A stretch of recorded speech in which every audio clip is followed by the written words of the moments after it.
রাধারানী চমকে উঠছে, আবার কি? এ কি নারদ? নারদ কি মনে করি এই বৃন্দাবন?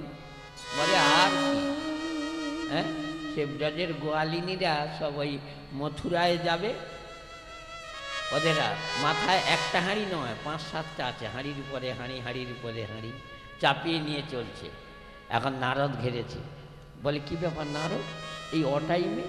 বলে আর অটাইমে কি বলবো, আমাদের গোবিন্দের মাথার যন্ত্রণা হয়েছে, এখন প্রাণে মারা যায়, নাহলে ডাক্তার আনোনি, নাহলে ডাক্তার আনলে তার মাথার যন্ত্রণা সারে না, তাহলে কি, নাহলে কেউ যদি পদরজ দেয় তার গায়ে মাথায় বুলিয়ে দিলে নাকি ভালো হয়ে যায়। নাহলে তুমি যাওনি? নাহলে হ্যাঁ আমি মথুরা গিয়েলাম, দ্বারকা গেলাম, হস্তিনা গেলাম, তারপর কেউ দিল না। না বলে নারদ তুমি তো বড় ভক্ত, বলো তুমি দিতে পারলে। হ্যাঁ এ শালা মেয়েদের জ্ঞান আছে, এই জন্য বলে গয়লার 80 বছর না গেলে তার না ভালো কি কাটে না। আমি দেব ভগবানের গায়ে মাথায় আমার পায়ের ধুলা, হায় হায় হবে না। বলছে নারদ তুমি আমাদের পায়ের ধুলা নিয়ে যাবে? বলে বউরা বলে কি, এরা কি ভগবানকে পায়ের ধুলি দেবে? বলে বলো কিসে করে নিয়ে যাবে, আমরা এতগুলা লোক আছি, কিসে নিয়ে যাবে? বলে কেন? মনে মনে হচ্ছে কি করি, এ তো শাড়িজন ওষুধ নয় যে পকেটে, গায়ে ছিল নামা বলে দাও। 9 জন গোপী ছেড়ে, 9 জন মনে মনে ভাবছে এদের সত্যি মরণের দশা আছে। নারদ দাঁড়াও, পদরজ নিয়ে চলে গেলে হবে?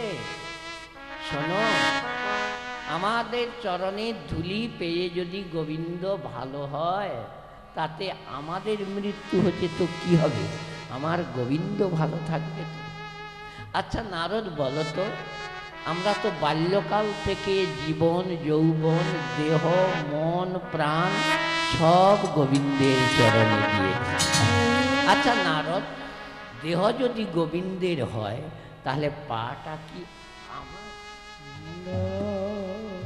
সমবেত শত্রুমণ্ডলী, দেহ যদি গোবিন্দের হয় চরণটা তো আমার নয়, চরণও তো তার, তাহলে তার ধুলা সে মাখবে, তাতে আমাদের যদি মৃত্যু হয় ক্ষতি কোথায়? মনে মনে ভাবছে উড়িষ্যালা গয়লার বৌদের জ্ঞান হয়েছে তো। আহা যাক, আমি যাও নারদ নিয়ে যাও, নিয়ে যাও। মাথায় করে নারদ এনেছে, হাঁটতে হাঁটতে আসছে, তার আগে গোবিন্দের অসুখ ভালো হয়ে যাবে। যা এসেছে এমনি সঙ্গে সঙ্গে বলছে দাও দাও, নারদ এনেছো? হ্যাঁ কে দিয়েছে? আর কে দিবে? ওই গয়লার বউরা গোপীগণ, হ্যাঁ তারাই দিল তো, তাদের আক্কেল জ্ঞান নাই, নাহলে কেন? তারা আবার বলে কি জানো, গোবিন্দ ভগবানকে শোনাচ্ছে আমরা তো বাল্যকাল থেকে দেহ মন প্রাণ সব গোবিন্দ চরণে দিয়ে দিয়েছি, তাই নিয়ে যাও, আমার গোবিন্দ সুখে থাকলে আমরা সুখে, আমার গোবিন্দ ভালো থাকলে আমরা যদি মরে যাই তাতেও ভালো, দুঃখ নিয়ে যাও, দুঃখ নেই।